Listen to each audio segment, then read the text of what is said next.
ఎన్టీఆర్ తో సినిమా తర్వాత ప్రశాంత్ నీల్ డైరెక్ట్ చేసే మూవీ ఫిక్స్ అయిపోయింది.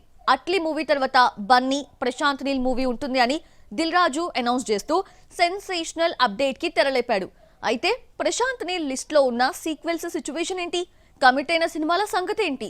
Have a look. KGF 2 తర్వాత ప్రశాంత్ నీల్ తెలుగు హీరోలతో తప్ప మరో లాంగ్వేజ్ హీరోతో సినిమా తీయడం లేదు. కెరీర్ మొదట్లో శ్రీ మురళితో తీసిన కన్నడ మూవీ ఉగ్రంతో డైరెక్టర్ గా పరిచయమయ్యాడు. ఆ తర్వాత KGF 2 అంటూ యష్ ను డైరెక్ట్ చేసి పాన్ ఇండియా క్రేజ్ తెచ్చుకున్నాడు.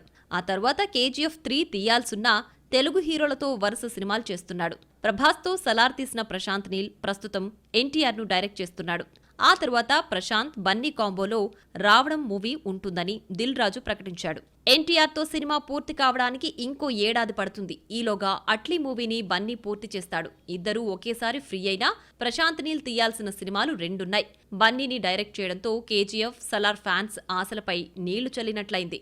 KGF 3, సలార్ 2 ఇప్పట్లో రాదని తేలిపోయింది. బన్నీతో సినిమా అంటే అంత ఈజీ కాదు. డైరెక్టర్ ఎవరైనా స్క్రిప్ట్ నచ్చకపోతే మొహమాటం లేకుండా నో చెప్పేస్తున్నాడు. పాన్ ఇండియా రేంజ్ మించిన కథ ఉంటేనే ఓకే చేస్తున్నాడు. పుష్ప 2 తర్వాత త్రివిక్రమ్ దర్శకత్వంలో నటించాల్సి ఉన్నా గుంటూరు కారం ఫ్లాప్ కారణంగా గురూజీ టాలెంట్ పై నమ్మకం తగ్గి అట్లీకి ఛాన్స్ ఇచ్చాడు.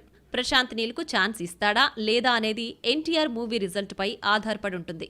స్టైలిష్ స్టార్ తో సినిమా అంటే షరతులు వర్తిస్తాయి.